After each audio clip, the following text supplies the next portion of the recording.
And term document का सब topic है कि जो आप basically that is how you would be learning how to conduct qualitative study या how to do qualitative research. वो जो टॉपिक है या वो जो आपका एंड टर्म डॉक्यूमेंट होगा या इन प्रैक्टिकल जब आप इन इन इन प्रैक्टिकलिटी भी जब आप क्वालिटेटिव रिसर्च करेंगे तो that is the way to go about it. जब आप क्वालिटेटिव रिसर्च करते हैं तो उसको करने का तरीका जो है वो यहाँ से शुरू होता है formally. This is the way to do it जो आज से हम शुरू करेंगे।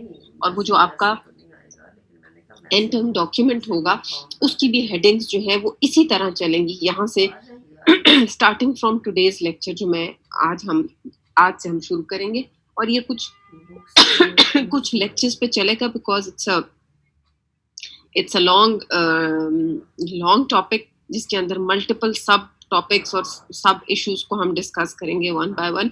और जब ये चीज खत्म होगी, जब ये टॉपिक खत्म होगा तो फिर मैं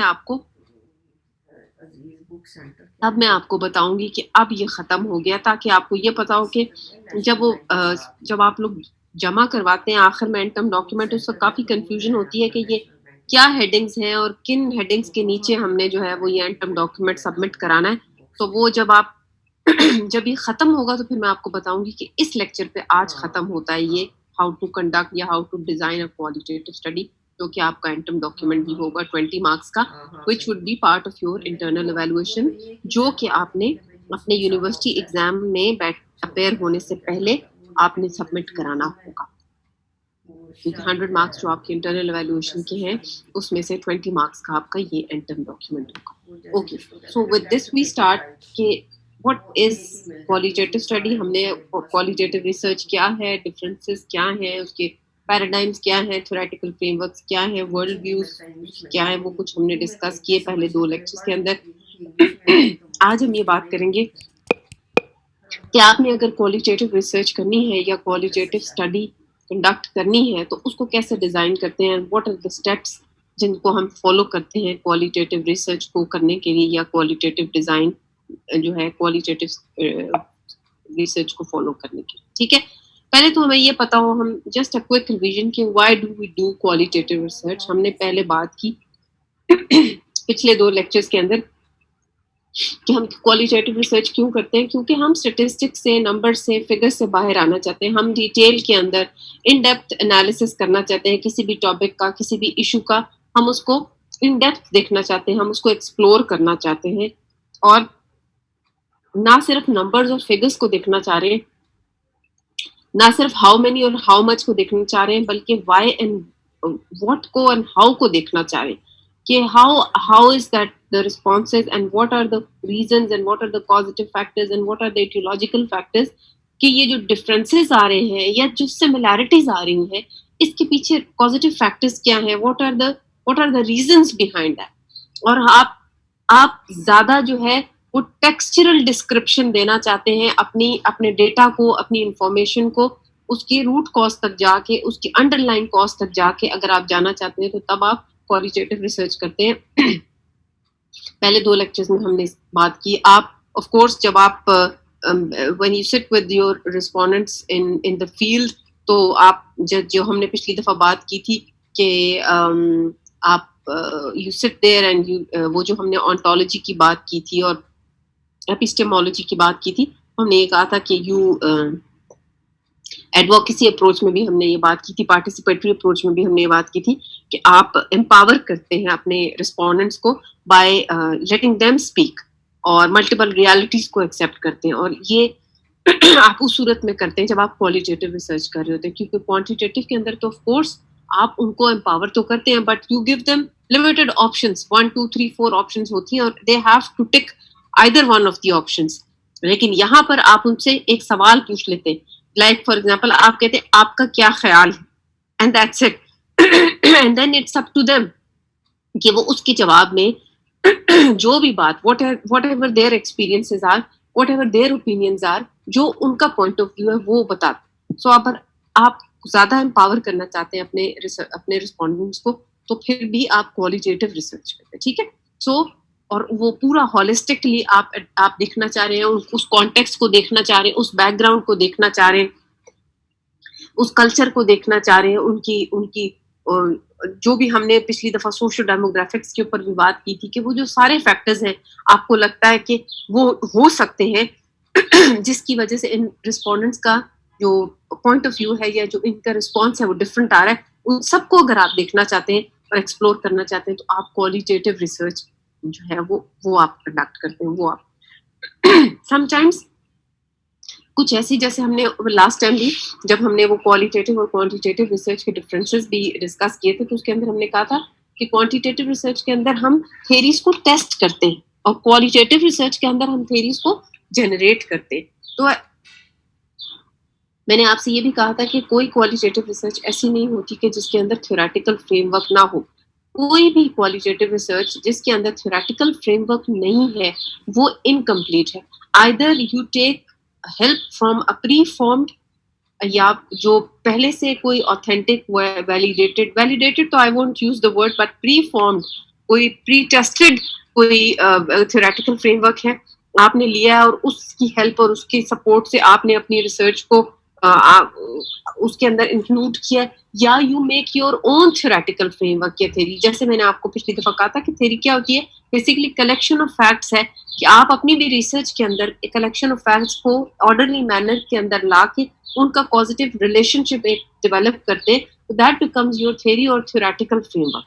वो आप जब बनाते हैं, आमतौर पे क्वांटिटेटिव रिसर्च के अंदर आपको थ्योरेटिकल फ्रेमवर्क नहीं नजर आता। इस तरह कलेक्ट आप डेटा वहां पर भी कलेक्ट कर रहे होते हैं, लेकिन वहां पर आपने, जैसे आपको पता है अच्छी तरह, काफी हद तक आप फेमिलियर हैं, ऑफ कोर्स आपने बायोस्टैट्स पढ़ी है, एपिडेमियोलॉजी पढ़ी है, अप्लाइड एपी बायो पढ़ी, उसके अंदर आपको जो क्वेश्चनर्स हैं आप उसमें आपने देखे हैं, आपको थोड़ा एक्सपीरियंस है कि उसके अंदर आपके क्वेश्चंस लिमिटेड हैं और उसके रिस्पॉन्सेज भी लिमिटेड है।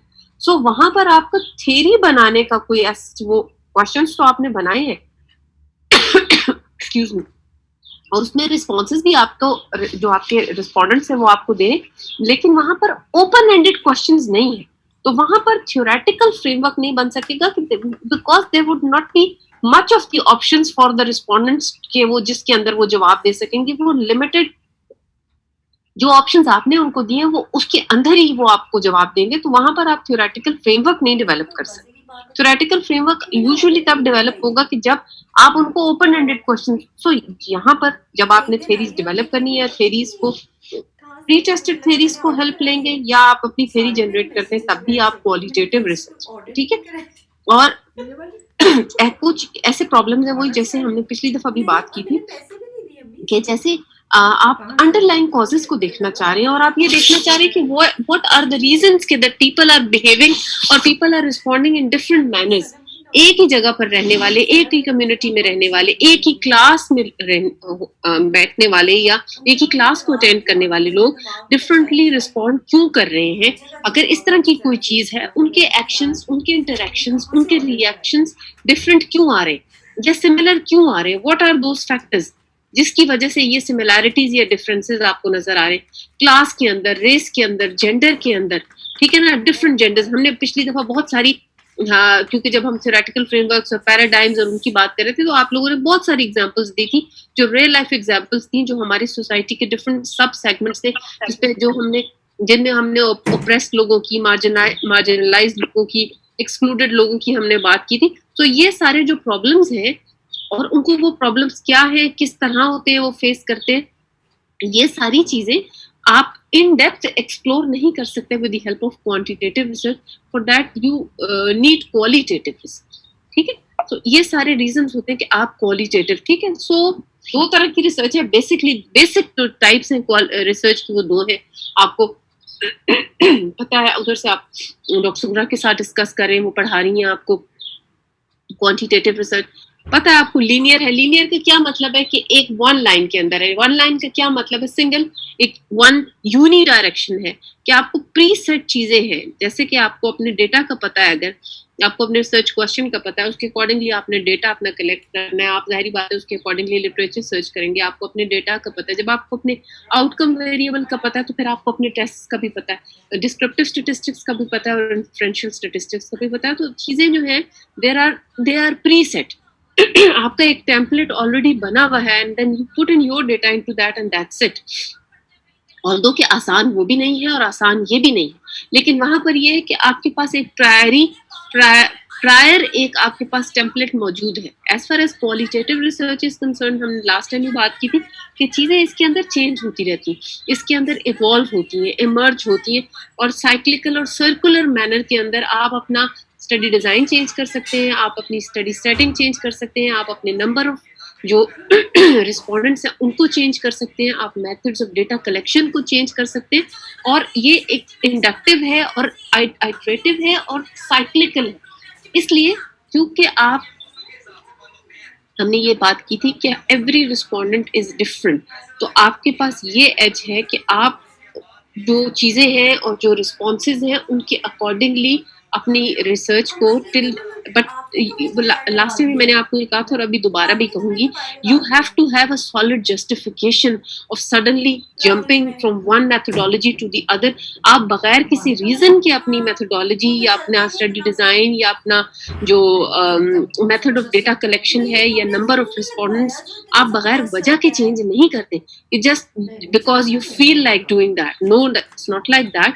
आपको कोई उसका रैशनल या कोई जस्टिफिकेशन आपको उसकी देनी है। क्यों?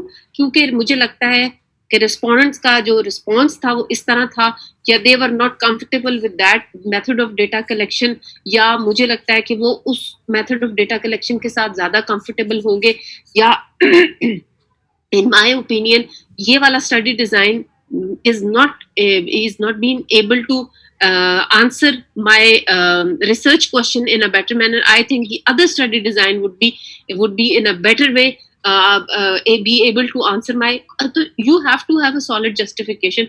बगैर वजह के इधर भी आप चेंज नहीं कर सकते, लेकिन आपको एज है ऑफ कोर्स आप चेंज कर सकते, ठीक है। सो ओके, ये बात सारी मैंने अभी आपसे की है। ऑफ कोर्स जो भी इशू है जो भी टॉपिक आपने जो भी सिलेक्ट करना है, जो भी रिसर्च एरिया सिलेक्ट करना है वो आपका रियल वर्ल्ड के अंदर है, वो भी हम अभी उसके ऊपर बात करते हैं कि वो कहाँ से आता है। पहले हम एरिया के ऊपर बात करेंगे और फिर उसके बाद हम टॉपिक के ऊपर बात करेंगे, और मेरा ख्याल है आज इतना ही को कवर होगा कि हम पहले एरिया की बात करेंगे और फिर हम टॉपिक की बात करें, ठीक है ना। ओपन एंडेड क्वेश्चंस हैं ये सारे। सबसे पहले जो इम्पोर्टेंट चीज है वो डिजाइन है। डिजाइन क्या है कि वही जैसे एक तरफ क्वांटिटेटिव डिजाइन है और एक तरफ क्वालिटेटिव है। Sorry my throat is bad, still it's bad, although के लास्ट टाइम से बहुत बेहतर हो गया, but still when I speak ज्यादा बोलूं तो फिर ये मेरा गला थोड़ा सा प्रॉब्लम करता है। So please bear with me, मैं कंटिन्यूसली थोड़ा you'll keep on listening this continuously। मैं अपना throat clear करती रहूंगी because when I speak तो मुझे थोड़ी गले में irritation होती है, तो for that I need to clear it again and again, so please I apologize for that। okay तो डिजाइन क्या है बेसिकली कि एक तरफ क्वांटिटेटिव डिजाइन है, दूसरी तरफ जो है वो क्वालिटेटिव डिजाइन। so अगर आप बहुत अच्छे तरीके से पहले from the very start you're very clear कि of course your personal interest is the most important thing, whether you are interested in quantitative। अब मैं ये बात कर रही हूँ कि for practical purposes कि जब आप इंशाल्लाह 4th semester में जाएंगे and you will be practically doing your research, so your interest is the first and the prime thing कि either you are interested in doing a quantitative research or a qualitative research, ठीक है। सो quantitative का भी आपको पता चल गया कि क्या है कि अगर आपने स्टेटिस्टिक्स और फिगर्स और नंबर्स तक रहना है और आपने वहां से पी वैल्यू को करके और अपनी इंटरप्रिटेशन ड्रॉ करनी है तो फेयर इनफ, एंड वहाँ आप quantitative. But if you want to go one step ahead और आप उसकी how and why and differences और सिमिलैरिटीज और कंपैरिजन और कंट्रास्ट में जाके मजीद डिटेल के अंदर जाना चाहते हैं, then you will go for a qualitative. Because अगर आप डिजाइन को डिसाइड कर लेंगे उसके बाद चीजें बहुत आसान होंगी, then things will become very clear. Quantitative के अंदर फिर देन आपका डेटा जो भी होगा उसके अकॉर्डिंगली आप अपने टेस्ट डिटरमिन कर लेंगे। इसी तरह क्वालिटेटिव के अंदर आपने अगर ये पहले सोच लिया कि मैं क्वालिटेटिव रिसर्च करूंगी और या करूंगा, तो उसके बाद of course you'll have a research area, और उसके बाद आपका रिसर्च टॉपिक होगा। तो उसके अकॉर्डिंगली क्वालिटेटिव रिसर्च के अंदर भी फिर आगे से 5 स्टडी डिजाइन होते हैं, ठीक है। तो before we proceed further, let me just introduce, बिल्कुल टच करूंगी मैं जो 5 स्टडी डिजाइन हैं क्वालिटेटिव रिसर्च के। वो 5 क्वालिटेटिव रिसर्च के जो स्टडी डिजाइन हैं जो हम डिस्कस करेंगे आपके इस यहाँ पर इस सेशन के अंदर इंशाल्लाह, वो क्या क्या है कि अगर, अच्छा इनको बहुत गौर से सुनिएगा, अगर आप थोड़ा सा इसको कॉन्सेप्ट को थोड़ा सा ग्रास्प करेंगे तो आगे चीजें बहुत आसान होंगी। Because I keep on asking you time and again के क्या आपको याद है, और उस आपके लिए आसानी हो जाएगी अगर आपको ये याद है। ठीक है, तो डिजाइन अगर आपने जहन में रख लिया शुरू से तो then it would be very easy. जिस तरह क्वांटिटेटिव के अंदर अगर आपको समझ आ गई कि आपका डेटा को आपका डिस्क्रीट है या कंटिन्यूस है, तो मैंने डिस्क्रिप्टिव में क्या करना है, इन्फ्रेंशियल में क्या करना है। इसी तरह अगर आपने अपने जो भी टॉपिक है या जो भी आपका टाइटल है क्वालिटेटिव के अंदर, आपने उसको सोचा कि मैंने अगर इसको इस एंगल से एक्सप्लोर करना है, तो then things will very clear कि मैं अब इसको इस स्टडी डिजाइन के साथ करूंगी। तो फिर आपको आगे अपना रोड मैप या अपनी मेथोडोलॉजी बड़ी क्लियर हो जाएगी कि वो आपने इसको किस तरह करना है। Now let me start one by one and I'll tell you बिल्कुल in short के 5 स्टडी डिजाइन्स क्या हैं जो हम डिस्कस करेंगे क्वालिटेटिव रिसर्च के अंदर। अगर आपने कोई भी टॉपिक है, कोई भी ऐसा इवेंट है, कोई भी ऐसी हैपनिंग है, या कोई भी ऐसा फिनोमेना है जिसको फोकस करते हैं आप, सिर्फ फिनोमेना को, कोई भी ऐसी चीज हुई, जैसे फॉर एग्जाम्पल कोई एक एक्सीडेंट हुआ, किसी के घर में एक स्पेशल चाइल्ड या मेंटली चैलेंज चाइल्ड की बर्थ होती है, किसी का एक रोड ट्रैफिक एक्सीडेंट हो जाता है, ठीक है, लाइफ चेंजिंग उसके लिए वो है, खुदा न खास्ता उसकी कोई इम्पेयरमेंट हो जाती है, डिसेबिलिटी हो जाती है उसके साथ, ठीक है, गॉड फॉरबिड किसी की डिवोर्स हो जाती है, किसी के हस्बैंड या किसी की couple from within a couple, one of the spouse dies, God forbid, ठीक है। इसी तरह किसी की मे बी जॉब से रिलेटेड को मेजर चेंज एक किसी की लाइफ में आ जाती है, ठीक है। अगर हम ये जो हैपनिंग है, ये जो फिनोमेना है, अगर हम इस फिनोमेना को फोकस करके, सिर्फ इस फिनोमेना को फोकस करके अगर हम कोई स्टडी करते हैं, क्वालिटेटिव रिसर्च करते हैं, वो एक स्टडी डिजाइन है, उसको हम कहते हैं फिनोमेनोलॉजी। जैसे हम फिनोमेना लिखते हैं ना, तो उसी से ये लफ्ज है फिनोमेनोलॉजी, ठीक है। This is your first study design. ये स्टडी डिजाइन उस फिनोमेना या जो वो हैपनिंग है, या जो कोई अकरेंस ऐसी हुई है, या कोई भी ऐसी कोई इवेंट है जो भी एक किसी इंडिविजुअल या ग्रुप ऑफ पीपल की लाइफ में हुआ है, जो मैंने आपको एग्जाम्पल्स दी हैं, उस फिनोमेना के आसपास के टाइम पीरियड को फोकस करके जब आप कोई क्वालिटेटिव रिसर्च करते हैं, तो हम उसको कहते हैं फिनोमेनोलॉजी, ठीक है। ये सबको समझ आई? Yes, yes. This is your first study design for qualitative research, हम कहते हैं फिनोमेनोलॉजी। अच्छा, इसी तरह अगर कोई ऐसा फॉर एग्जाम्पल, मैं इसी एग्जाम्पल, अच्छा माइंड यू एक चीज हमेशा जहन में रखिएगा कि this is another thing and another I would say a beautiful thing about qualitative research, कि एक टॉपिक को आप 5 स्टडी डिजाइन्स के साथ कर सकते हैं, प्रोवाइडेड कि आप उसको प्रॉपरली जस्टिफाई करें, उसका प्रॉपर रैशनल दे दें। अगर एक ही टॉपिक को अगर आप डिफरेंट एंगल से देखें, तो आप एक ही टॉपिक को, एक ही पब्लिक हेल्थ इशू को या एक ही एरिया को आप 5 डिफरेंट स्टडी डिजाइन, मतलब आपकी क्लास में 5 लोग हैं, टॉपिक एक ही है, डिफरेंट एंगल से लोग लेके उसको 5 डिफरेंट स्टडी डिजाइन के साथ उसको एड्रेस कर सकते, ठीक है। सो अब आपको मैंने कहा कि किसी के घर में for example there is a I would say birth of a mentally challenged child or a child with special different abilities, वो इस तरह की कोई चीज होती है. तो अगर हम यही एक इंडिविजुअल फॉर एग्जांपल ले लें कि अगर हम इस, अब ये तो हमने फिनोमिनोलॉजी बात की कि उसी टाइम के आसपास लेके हम उन फैमिलीज के एक्सपीरियंस को हम डॉक्यूमेंट करते हैं, तो वो फिनोमिनोलॉजी हो जाएगी. अगर या किसी की लाइफ के अंदर फॉर एग्जांपल किसी की लाइफ के अंदर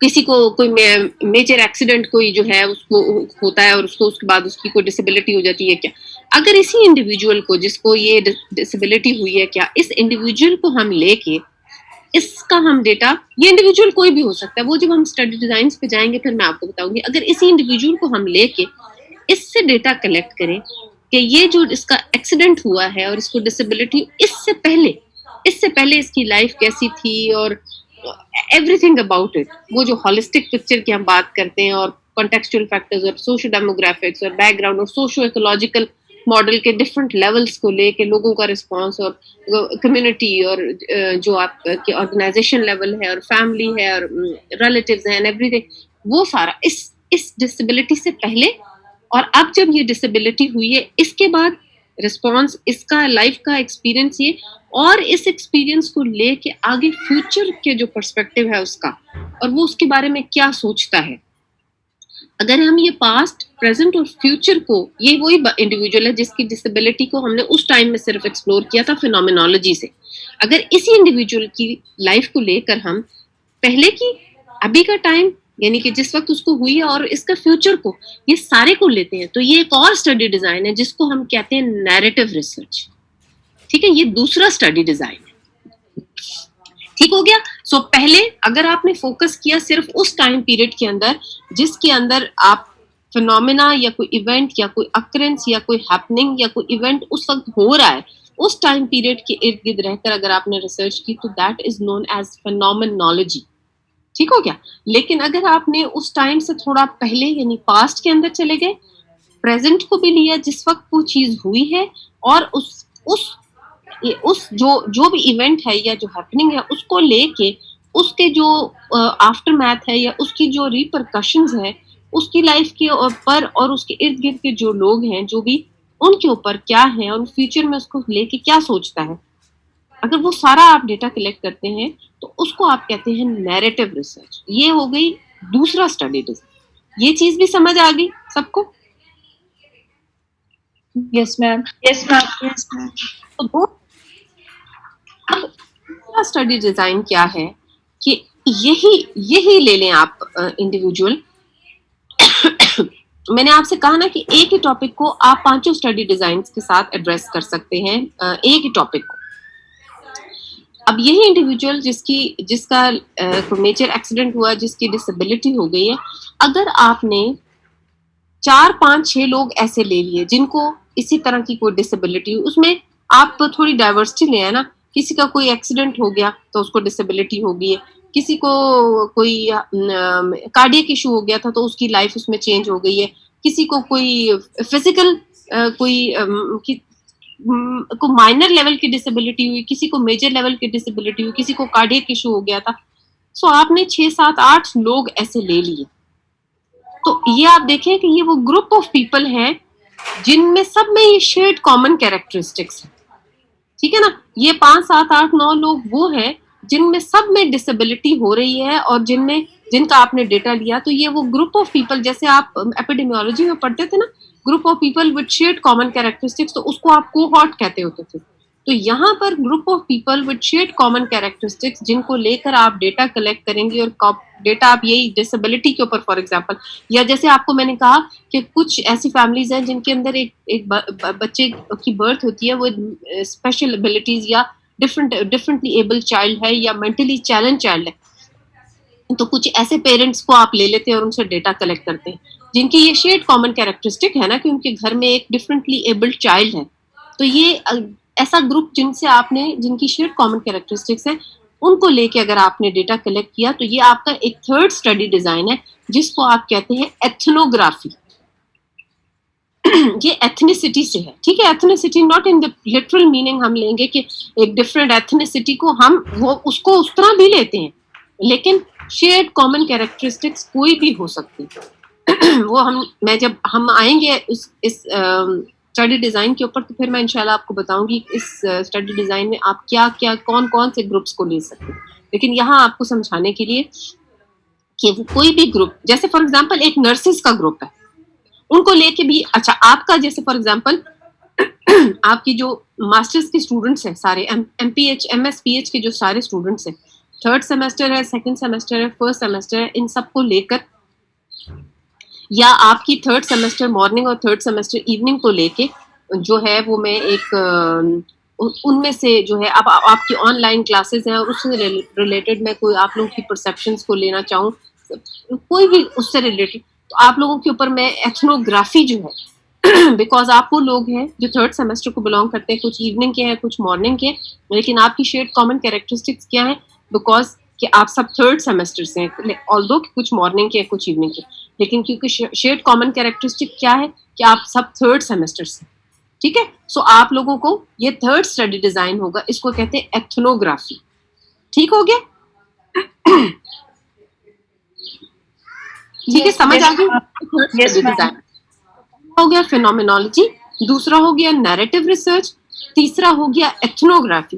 ओके अब फोर्थ स्टडी डिजाइन का नाम है केस स्टडी। जिस तरह आपने एपिडेमियोलॉजी में अपने जब वो पिरामिड ऑफ एविडेंस पढ़ा था, उसमें सबसे नीचे आप पढ़ते थे केस रिपोर्ट और केस स्टडीज, जो कि कोई अनयूजुअल केस आप देखते थे या अनयूजुअल ऐसा कोई रिपोर्ट होता था, केस जो कि आपको आम तौर पर नहीं आता था, नजर आता था। इसी तरह सोसाइटी के अंदर या कम्युनिटी के अंदर आपको कोई ऐसी अनयूजुअल हैपनिंग या अनयूजुअल अकरेंस या अनयूजुअल कोई इवेंट नजर आए सोसाइटी के अंदर, जो जिस जगह पर होना जिसका अनयूजुअल है, अनएक्सपेक्टेड है, तो उस सूरत में आप उस टॉपिक को, उस इशू को आप जो है वो केस स्टडी, जो स्टडी डिजाइन है उससे आप उसको एक्सप्लोर करते। कोई मुझे कोई ऐसी एग्जांपल दे सकता है एक्सक्यूज मी, कि जो कोई ऐसा इवेंट या कोई ऐसा केस स्टडी में आप कोई एक्स्ट्रॉर्डनरी इंडिविजुअल भी ले सकते हैं, लेकिन केस स्टडी के अंदर यूजुअली कोई अनयूजुअल हैपनिंग या कोई अनयूजुअल अकरेंस जो होती है उसको आप ज्यादातर लेते हैं कि जैसे फॉर एग्जांपल कोई ऐसी जगह जहां पर उस चीज का होना अनयूजुअल हो, वो वहां पर होना नॉर्मल नहीं हो उसका, कोई चीज जिस जगह के ऊपर when it occurs there or whenever it happens there, that is not normal for that is unexpected for that thing, that event or that occurrence to happen there on that place. किसी के जहन में कोई चीज आती?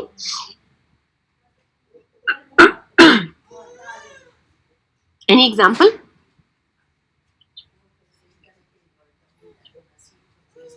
Shooting in a mosque or shooting incidents in a school?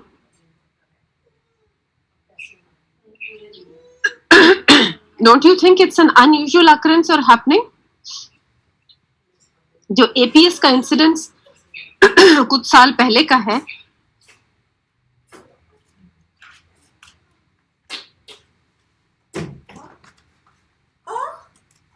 बंद हो गया ज़ियान।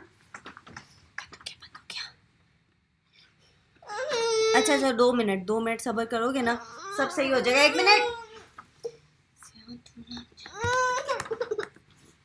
चल चल।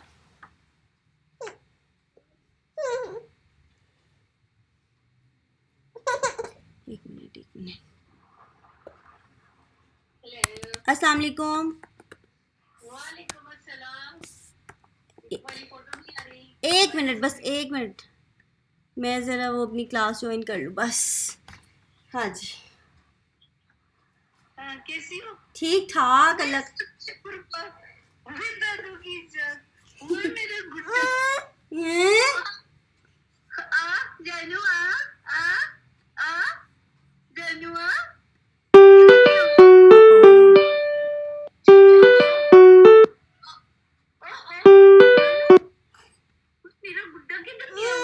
जी जी बच्चे 1 मिनट।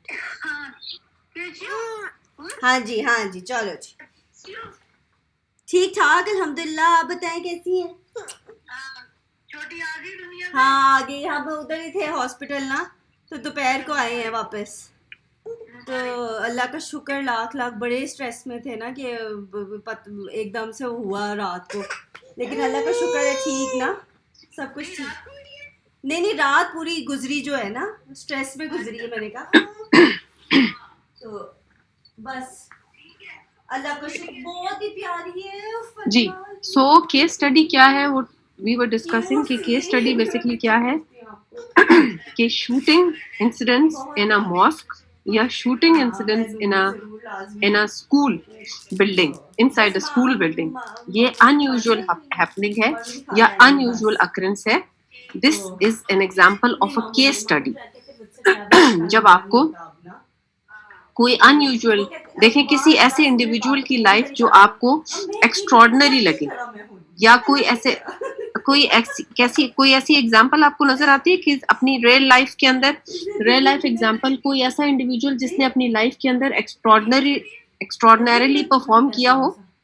मैम ईदी, ईदी अब्दुल सत्तार ईदी, he is an example of a case study. इसी तरह देखें, there's one lady whose name is Muniba Mazari, ठीक है, she is again an example of a case study.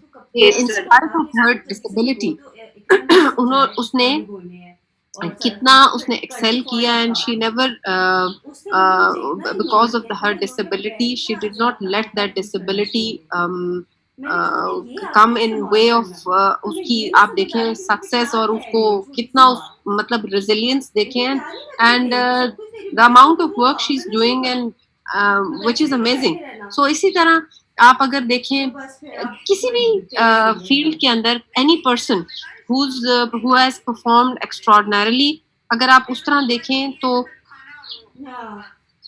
Prime minister की लाइफ को अगर आप देखें तो starting the life of a person with an athlete and coming into philanthropy and then coming into the politics, so that again is an example of a case study, ठीक है ना? That's an unusual, that it's not like that everyone is everyone's life is like that. It's a continuous struggle. मैं अच्छा या बुरे की we are not talking about, लेकिन आप ये देखें कि अगर आप एक लाइफ कोर्स उठा के देखें तो आपको जो इतनी वैरायटी उसके अंदर, इतनी डाइवर्सिटी नजर आती है. So that again is an example of a case study कि आपको हर एक की जिंदगी इतनी, आपको जो है वो उसके अंदर इतनी अनयूजुअल और इतनी अनएक्सपेक्टेड चेंज और इतनी उसके अंदर वो नजर नहीं आती. अगेन अनदर एग्जांपल, ठीक है. सो Abdul Sattar Edhi, Muniba Mazari, Imran Khan, Malala Yousafzai again is an example of case study, ठीक है. ये सारी एग्जांपल. इसी तरह ये जो एपीएस का इंसिडेंस है, ठीक है, इसी तरह परेड लेन के अंदर जो शूटिंग का इंसिडेंस हुआ था, these are examples of case study जो कि आपको अनयूजुअल एक्स्ट्राऑर्डिनरी इवेंट्स या हैपनिंग्स या individuals in their respective fields जो आपको नजर आते हैं. These are the examples of case study. So 4 study designs हो गए: phenomenology, narrative research, ethnography, case study, और 5वां स्टडी डिजाइन जो है वो क्या है, उसको हम कहते हैं grounded theory. From literally grounded का मतलब, this word is coming from the ground, and इसका मतलब लिटरल मीनिंग जो है ग्राउंड का मतलब क्या है कि specially in this study design they say कि आप जब ग्राउंडेड थ्योरी रिसर्च अगर किसी भी टॉपिक में करें तो आप दे से कि आप प्रेफरेबली शुरू के अंदर बहुत ज़्यादा लिटरेचर सर्च ना करें. ऑल्दो कि कुछ हद तक तो आप करते हैं. Naturally when you have to go to your respondents and you have to collect data from your respondents, you need interview guide, and to make an interview guide you have to have some questions, and to make questions you have to have सारे questions आपके दिमाग में खुद से तो नहीं आते, आपको लिटरेचर सर्च करनी तो पड़ती है. लेकिन ग्राउंडेड थ्योरी में लिटरेचर सर्च कहते हैं कम से कम शुरू में करने का जो उसका जो रैशनल है वो क्या है, वो कहते हैं कि ग्राउंडेड थ्योरी के अंदर खास तौर पे of all the 5 study designs they say कि you have to make your own theoretical framework.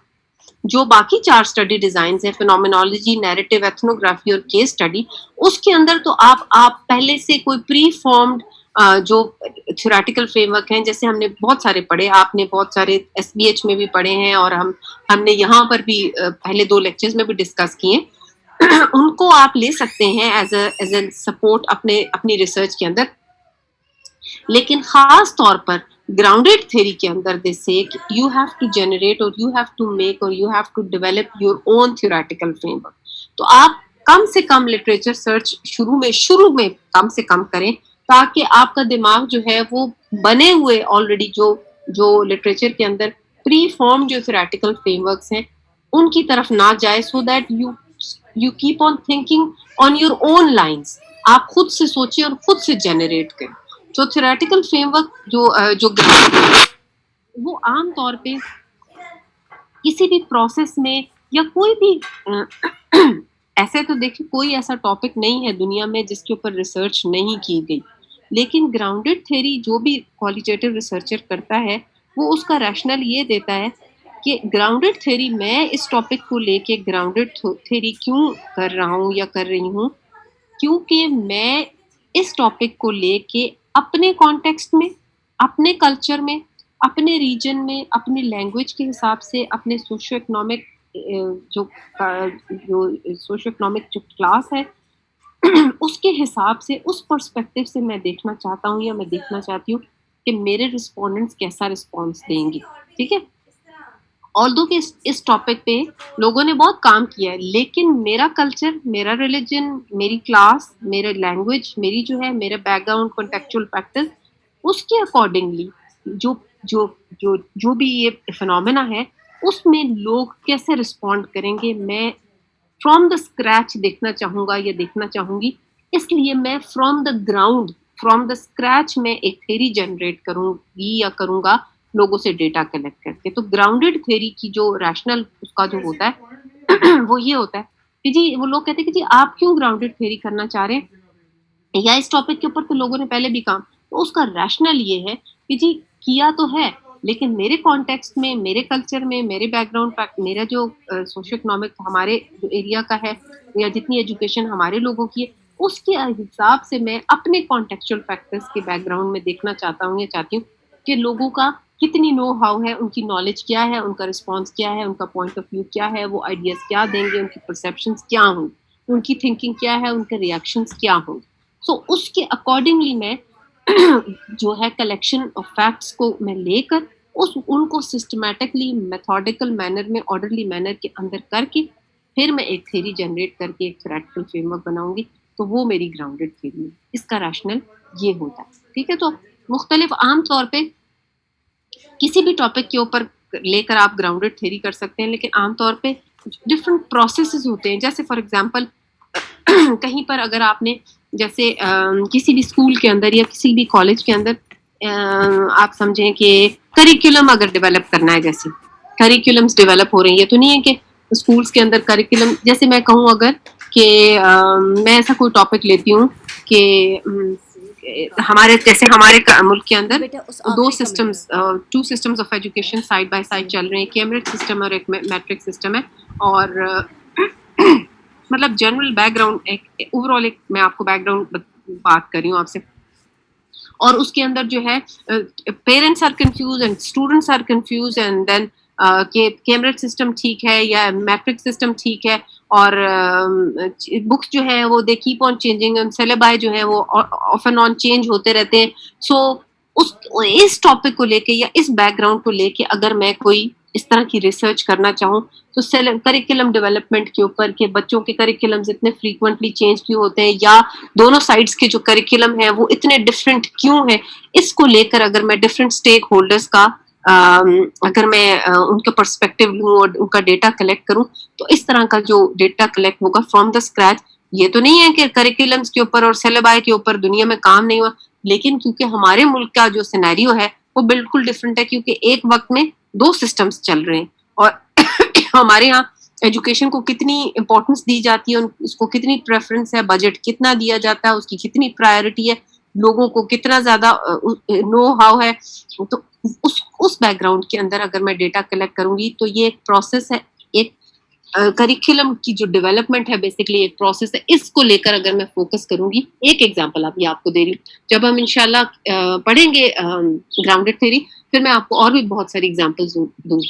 तो कोई चीज आपने अपने कॉन्टेक्स्ट के अंदर, अपने बैकग्राउंड और अपने कल्चर के अकॉर्डिंगली फ्रॉम द स्क्रैच अगर आपने उसमें डेटा कलेक्ट करना है उस पूरे प्रोसेस का, तो फिर आप जो फिफ्थ स्टडी डिजाइन है उसको आप ग्राउंडेड थ्योरी कहते हैं।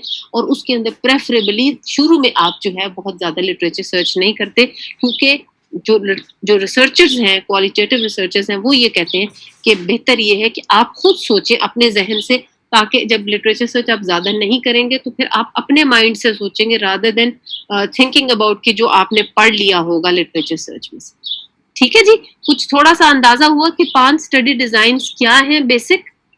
Yes ma'am, yes ma'am. ठीक है जी। सो अगर आपको थोड़ा सा शुरू में अंदाजा हो और आपका जो टॉपिक है, ये जो आपका एरिया आपको क्लियर है और आपको समझ आ रही है कि मैं इसका ये वाला एंगल लेके क्वालिटेटिव रिसर्च करना चाहूंगी या चाहूंगा, तो चीजें फिर बहुत आसान, कंपैरेटिवली आसान हो जाती हैं। जैसे क्वांटिटेटिव के अंदर भी थोड़ा सा आपको एक रोड मैप नजर आता है या आपको एक थोड़ा सा पाथ अपना नजर आता है, इसी तरह क्वालिटेटिव के अंदर भी चीजें थोड़ी सी आसान हो जाती हैं। So first and foremost thing which you have to think about and which you should be very clear about is you need to have a clarity as far as the design is concerned, कि पहले तो क्या quantitative है या qualitative, and if it is qualitative then which one in the qualitative, either it's phenomenology or narrative or ethnography और grounded theory और case study. मैंने आपको ये भी बताया कि आप इसको चेंज भी कर सकते हैं, कि पहले आपने सोचा कि मैं फिनोमिनोलॉजी करूंगी, लेकिन जब आप फील्ड में गए तो आपने कहा नहीं, ये फिनोमिनोलॉजी से नहीं हो सकता, मुझे तो लगता है कि इसको एथनोग्राफी से करने की जरूरत है, या नहीं मुझे ऐसा लगता है कि शायद इसको तो ग्राउंडेड से करने की जरूरत थी। तो जब आपके जहन में इस तरह की चीज आए तो you have to have a reason for that. ऐसे ही नहीं कि अचानक ख्याल आया या दिल चाह रहा है कि मैं ये कर लूं, इस तरह नहीं होना चाहिए। यू कैन डू दैट, लेकिन डिजाइन पहले सोचना, सबसे पहले इंपॉर्टेंट ये है कि आपको डिजाइन का जरूर पता हो। डिजाइन सबसे पहले इंपॉर्टेंट है कि डिजाइन, ठीक है जी। सो विद दिस, सबसे पहले जब आपने क्वालिटेटिव रिसर्च को आपने डिजाइन करना शुरू करना है, तो सबसे पहले जो इंपॉर्टेंट चीज है वो आपका डिजाइन है। ठीक है, you have to know, you have to have the knowledge कि आपका डिजाइन क्या होगा, वेदर आपने फिनोमिनोलॉजी करनी है, नैरेटिव करनी है, एथनोग्राफी करनी है, केस स्टडी करनी है या ग्राउंडेड थ्योरी करनी है। उसके बाद आपने ये सोचना है कि अब मेरा एरिया क्या होगा। अब एरिया क्या चीज है? एरिया ये है, किसी को पता है कि एरिया ऑफ इंक्वायरी क्या चीज होगी? What is the area of inquiry?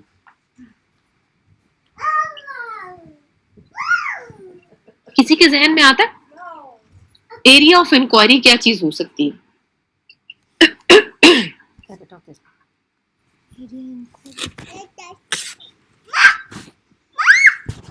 किस सेक्टर में आप रिसर्च करना चाहते हैं, कौन सा? जी, वेरी गुड बेटे।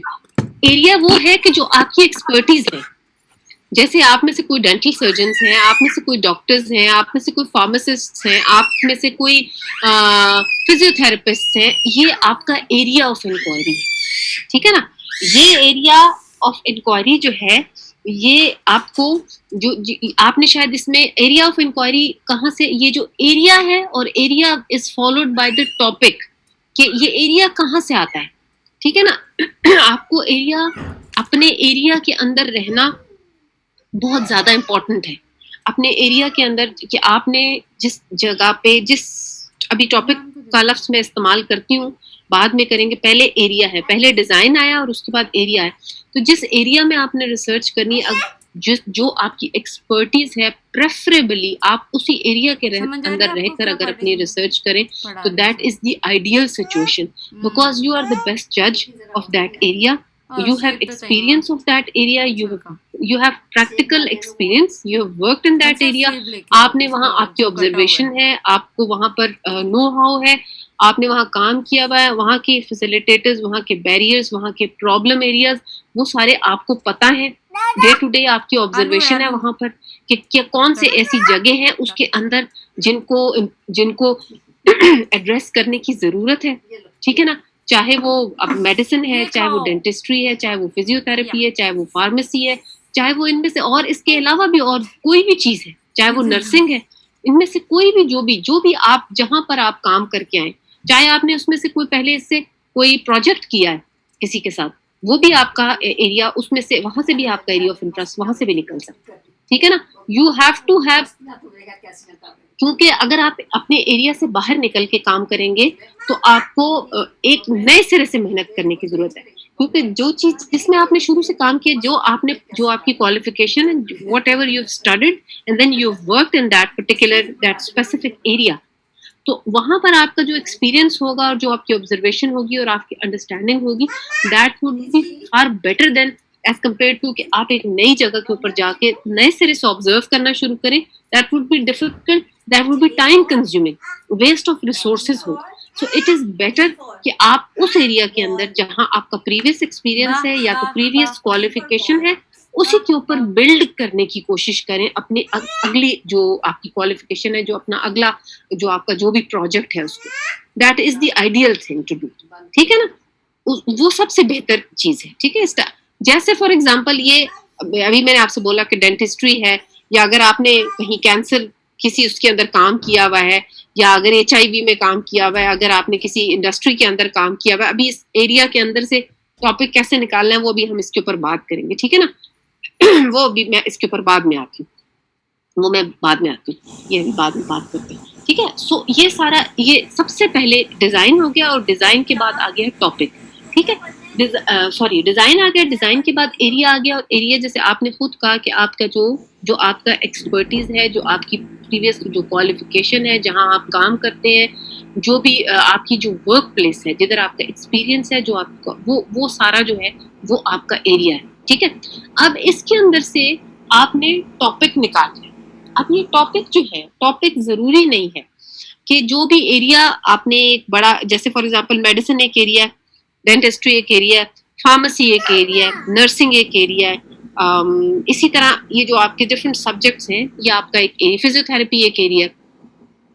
अब इसके अंदर से टॉपिक कैसे निकाला जाए? फॉर एग्जांपल टॉपिक क्या चीज है इसी एरिया के अंदर से, late me just give you an example इधर से। ये जैसे फॉर एग्जांपल अब आपका एक एरिया है प्रीनेटल केयर फॉर एग्जांपल, ठीक है, या मैटरनल केयर फॉर एग्जांपल कह लीजिए, ठीक है, प्रीनेटल को भी छोड़ देते हैं। प्रीनेटल या मैटरनल केयर अगर हमारा एक एरिया है फॉर एग्जांपल, ठीक है, एक बड़ा एक टॉपिक है ना, बड़ा एक एस्पेक्ट है मैटरनल केयर। इसके अंदर से किस तरह आप टॉपिक्स टीज आउट कर सकते हैं मैटरनल केयर के अंदर से? अभी इस वक्त ये छोड़ दें कि आप क्वालिटेटिव कर रहे हैं या क्वांटिटेटिव, जो इसके सामने लिखे हुए हैं मैटरनल केयर से रिलेटेड टॉपिक्स, उसके अलावा आपके जहन में कोई टॉपिक्स आते हैं? अगर आप कहें कि मैटरनल केयर एक एरिया है, उससे रिलेटेड मैं उसको लेके, मैटरनल केयर एरिया को लेके मैं कोई टॉपिक जिसके ऊपर मैं रिसर्च करना चाहूंगी, क्या करना चाहूंगा, प्रीनेटल केयर या मैटरनल केयर। अब इसने लिखा हुआ है women's perception of the care they receive at a clinic, या nature of client provider interaction, या women's decision whether or not to seek prenatal care. इसके अलावा क्या मैटरनल केयर करने, प्रीनेटल चले बहुत स्पेसिफिक हो जाता है, maternal care, any topic which comes in family planning, शाबाश, मैटरनल केयर से related family planning, of course family planning, education या knowledge regarding family planning precautions, ठीक है। वो अब उसको टॉपिक मजीद उसकी जो वर्ड्स हैं वो कैसे बनाने हैं वो हम बाद में बनाएंगे, ठीक है, क्योंकि एरिया आपका है मैटरनल केयर, उसके अंदर फैमिली प्लानिंग एक टॉपिक आ सकता है। और जी एनीवन एल्स? ये देखिए, ये तो आ गया ना हेल्थ सीकिंग बिहेवियर, ये आ गया कि नेचर एंड कॉन्सिक्वेंसेज ऑफ वो पेशेंट डॉक्टर रिलेशनशिप या इंटरेक्शन आ गया, ये आ गया कि परसेप्शंस है उनकी कि whether perceptions of care they receive, ठीक है ना।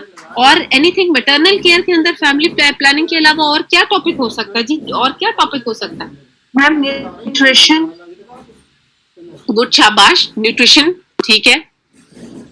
Unsafe abortions. Safe abortions, unsafe abortions, या ठीक है मैटरनल केयर। टेटनस के ऊपर कोई हो सकता है, जो टेटनस इंजेक्शंस हैं उनके ऊपर हो सकता है। फैमिली प्लानिंग के ऊपर आपने कहा, न्यूट्रिशन के ऊपर कहा, और इसके अलावा यानी जो सॉरी इम्यूनाइजेशन, इम्यूनाइजेशन पे एक्सीलेंट जी। Anything from the male side? आप you're very much part of the class. आप बगैर इनविटेशन के भी बोल सकते हैं जी प्लीज। काफी सारे हमारे पास मेल स्टूडेंट्स हैं, so please I would like there input. Although के मैं देख रही हूँ कि पहले 20s में क्लास थी और अब हमारे पास 15 रह गए जी। एनीवन? सो आप ये देखें कि हमारे जो एरिया है उसके अंदर से आपने टॉपिक को टीज आउट करना है, ठीक है। एक एरिया एक बड़ी चीज है और उसके अंदर से टॉपिक को आपने टीज आउट करना है। ये देखिए फॉर एग्जांपल अगर एक वर्क प्लेस है, ये जैसे फैक्ट्री है या इंडस्ट्री है, अब उसके अंदर क्या हो सकता है? Context in which accidents occur, response of को वर्कर्स इन, ये तो चले हो गया। अगर एक फैक्ट्री या वर्क प्लेस है उसके अंदर और क्या टॉपिक्स हो सकते हैं, आपको क्या लगता है? अगर फैक्ट्री है या इंडस्ट्री है, ये एक एरिया है, ठीक है, उसके अंदर टॉपिक्स क्या हो सकते हैं? Occupational hazards. शाबाश, ऑक्यूपेशनल हैजर्ड्स तो है। और safety guidelines, mental health. Guideline, sorry ma'am safety safety guidelines एक हो गया। दूसरा बेटे आपने क्या बोला? Ma'am mental health. Mental health, excellent, शाबाश। Mental health in the at the workplace, good. देखिए फिर हम harassment at the workplace की भी बात कर सकते हैं, personal protective equipment at the workplace बात कर सकते हैं, periodic medical examination eight the workplace बात कर सकते हैं, और power balance between male and females working very in good, the excellent, workplace. शाबाश, वेरी गुड। पावर इम्बैलेंस या power balance between mails and females, excellent. फिर आप उसका एडमिनिस्ट्रेशन और मैनेजमेंट की मैनेजमेंट और एडमिनिस्ट्रेशन का जो एम्प्लॉइज और मैनेजमेंट का जो रिलेशनशिप है उसके ऊपर आप काम कर। तो आप देखें कि आपका एरिया एक है और उसके अंदर से टॉपिक्स आप कितने सारे निकाल सकते हैं, ठीक है। सो ये देखें कि ये एक एरिया है और उसके अंदर से टॉपिक। अब ये जैसे देखें, अगर हम फॉर एग्जांपल अगर डेंटल केयर एक एरिया है, आपके माशाल्लाह आप क्लास में डेंटिस्ट भी हैं, डेंटल केयर एक एरिया, तो उसके अंदर से टॉपिक कोई निकालें, क्या निकालेंगे डेंटल केयर में? And personal hygiene. Oral शाबाश, hygiene, ma'am. गुड, शाबाश।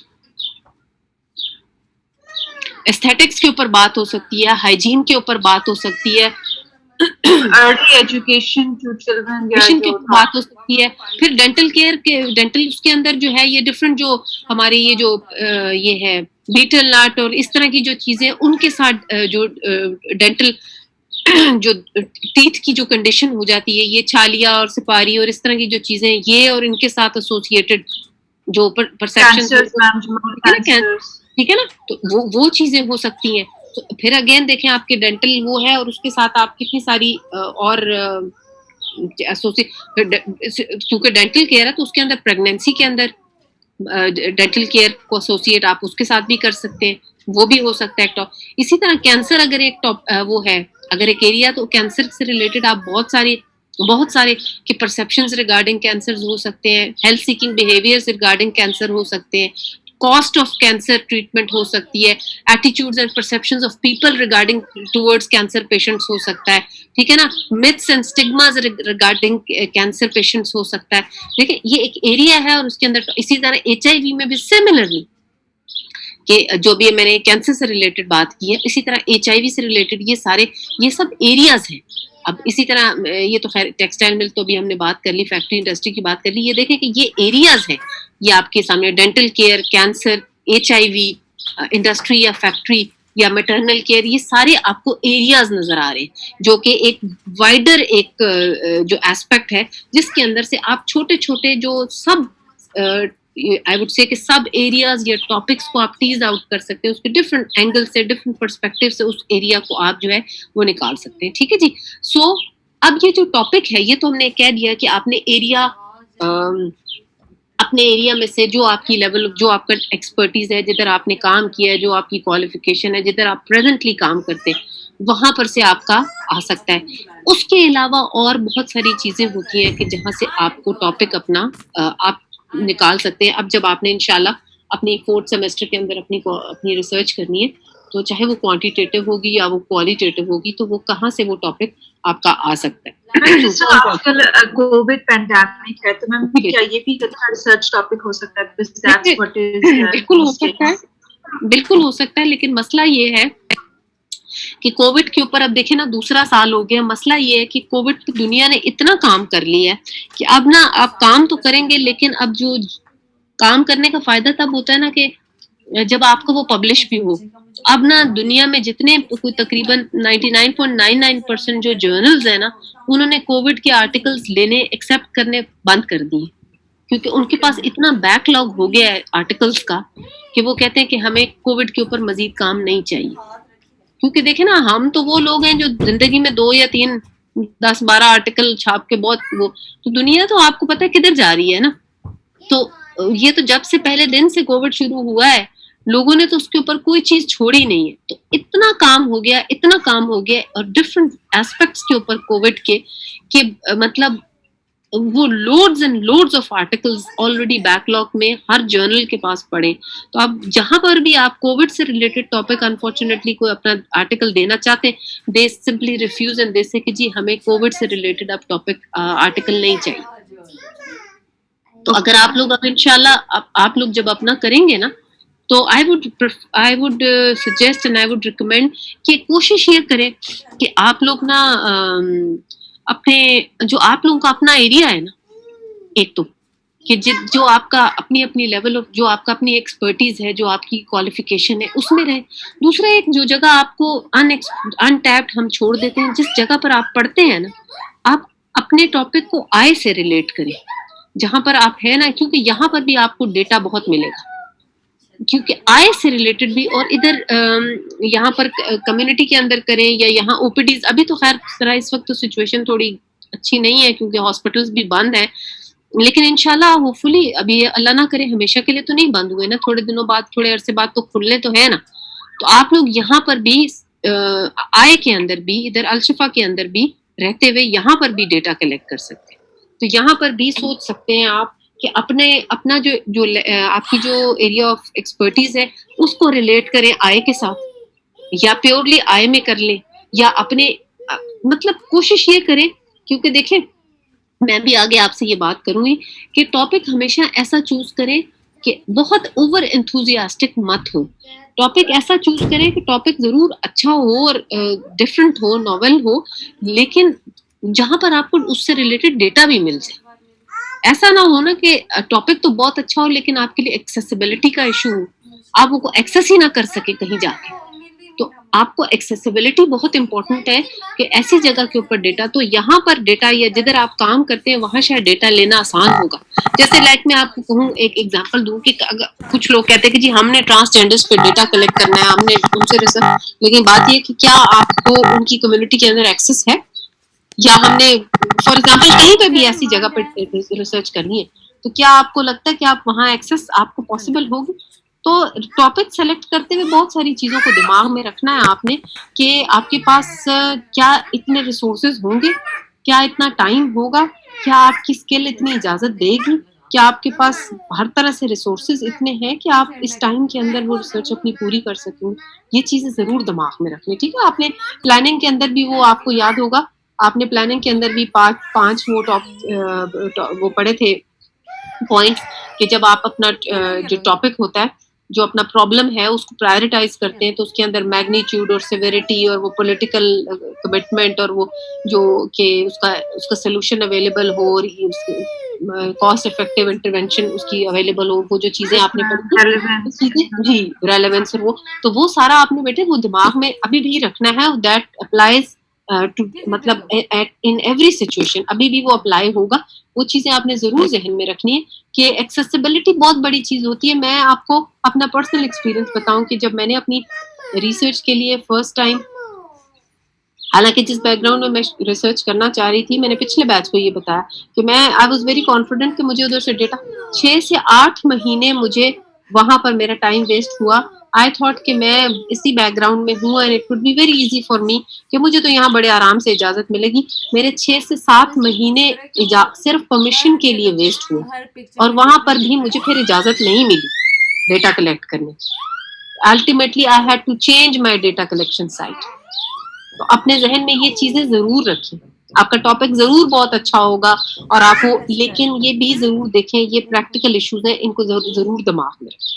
ठीक है। सो टॉपिक की हम बात कर रहे थे कि जो टॉपिक आपने एरिया के अंदर से टीज आउट करना है, ये टॉपिक या तो वो जरूर हो सकता है कि जो आपने अपने एरिया में से, जैसे अभी हमने बात की कि आप में डेंटिस्ट्री में से या अपनी मेडिसिन में से या जहां आप काम कर रहे हैं या जो आपने कहीं पहले प्रीवियसली कहीं काम किया, उसमें से कोई ऐसा टॉपिक है जो आपको इंट्रीग करता है या आपको वो आपका पर्सनल इंटरेस्ट उसके अंदर है, तो वो टॉपिक आपने जो है वो आप सोचते हैं कि टॉपिक आप टॉपिक ले लेंगे। कोई टॉपिक ऐसा भी हो सकता है कि आपने कोई फर्स्ट सेमेस्टर के अंदर या सेकंड सेमेस्टर के अंदर या अभी थर्ड सेमेस्टर में आप कोई ऐसा कोर्स पढ़ रहे हैं और उसके अंदर से कोई चीज आपको बहुत इंटरेस्टिंग लग रही है और आपने वो उसमें से वो टॉपिक चूज कर लिया।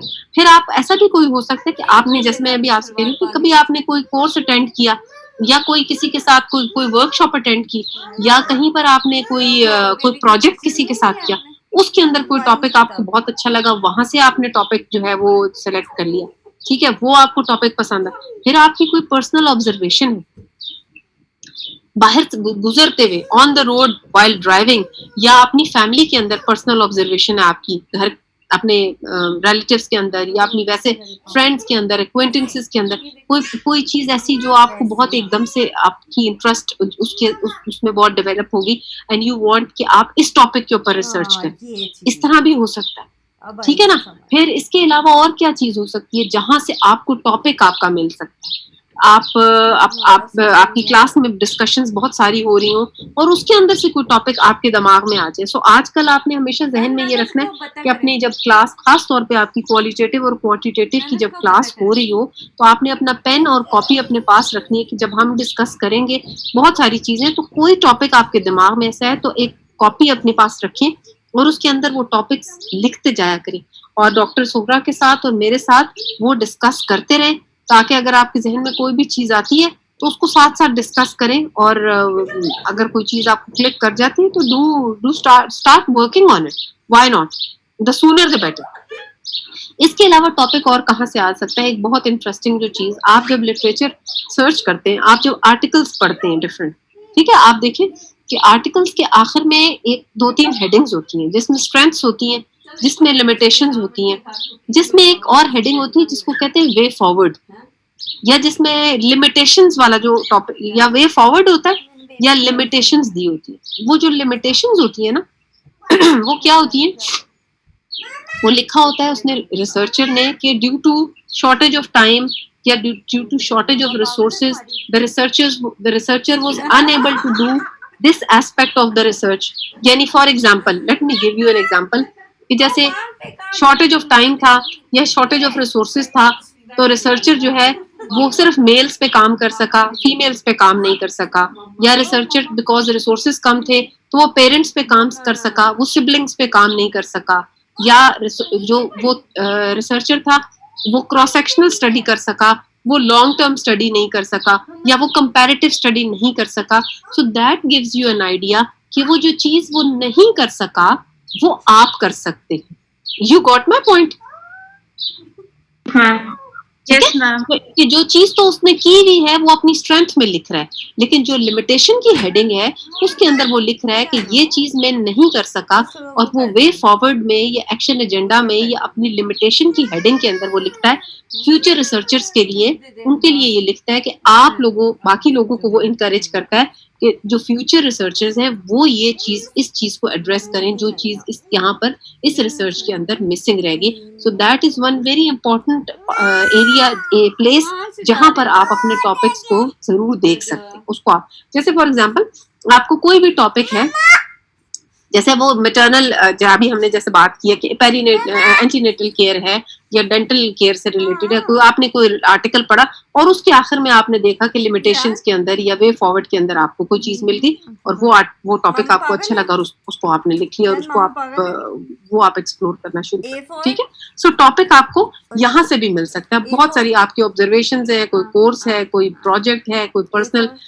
कोई अपनी कोई सब्जेक्ट आपने जो किसी प्रीवियसली किसी अपने जो सेमेस्टर में पढ़ा है उसके अंदर से कोई टॉपिक है, या इसी तरह लिटरेचर सर्च के अंदर से आपको कोई चीज अट्रैक्ट करी है तो उसके अंदर से आपको कोई वो जो पिछले किसी रिसर्च में मिसिंग थी वहां से आप एक कोई चीज पिक कर लेते हैं और उसके ऊपर कोई आपने असाइनमेंट कोई ऐसी की थी किसी कोर्स के अंदर जो असाइनमेंट थी वो आपको इंट्रीग कर रही है, वो आपको इंटरेस्टिंग लग रही है, आप उसको डिस्कस करके उसको थोड़ा सा मैनिपुलेट करके टॉपिक उसका टॉपिक बना के उसको आप कर सकते। सो किसी रिसर्च सेमिनार के अंदर या किसी कॉन्फ्रेंस के अंदर आप गए, वहां पर कोई टॉपिक डिस्कस हुआ, कोई किसी ने पेपर पढ़ा, कोई किसी ने तो उससे रिलेटेड कोई चीज या वहां पर कोई ऐसी चीज डिस्कस हुई, वो आप कर सकते हैं। तो ऐसी बहुत सारी चीजें आपको आप कहीं से भी आप जो है ना टॉपिक अपना निकाल सकते हैं। बट आपको यही कह रही हूँ कि अब क्योंकि आप रिसर्च पढ़नी शुरू की है, तो keep a pen and copy with you all the time,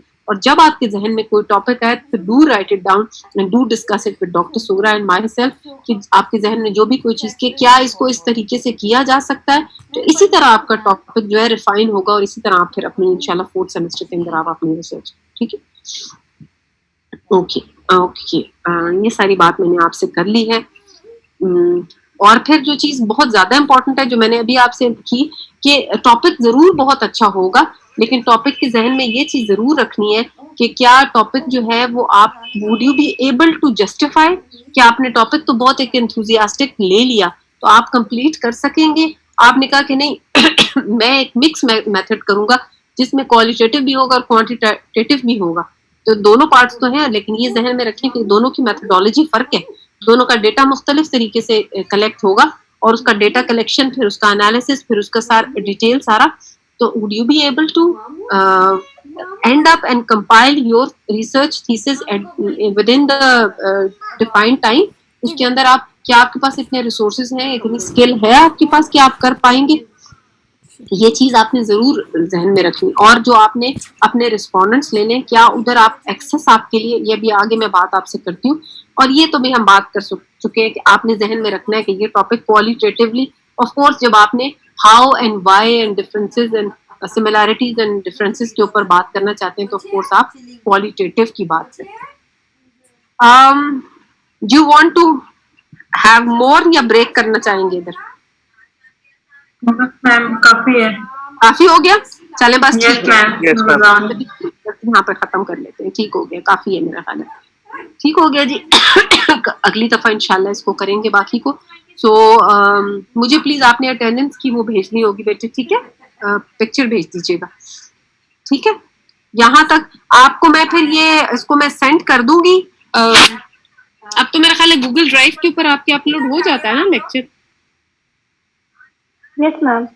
ठीक है, तो इसको मैं फिर इसको भेज देती हूँ। आप जहां तक आपने अभी पढ़ा है इसको आप लोग कम से कम एक रीडिंग दे दीजिएगा, और फिर ये कि बाकी नेक्स्ट टाइम इंशाल्लाह कंटिन्यू कर लेंगे, ठीक है। Okay ma'am, okay, thank you, right ma'am, thank you ma'am, अल्लाह हाफिज। अल्लाह हाफिज मैम। अल्लाह हाफिज मैम, अल्लाह हाफिज, काले रंग का, अल्लाह हाफिज मैम। हाफिज, अल्लाह हाफिज। जहाँ पे वाईफाई वगैरह के साइन नहीं आया वो देखो ऊपर गोला है जिसके अंदर गोला बना हुआ। ओके।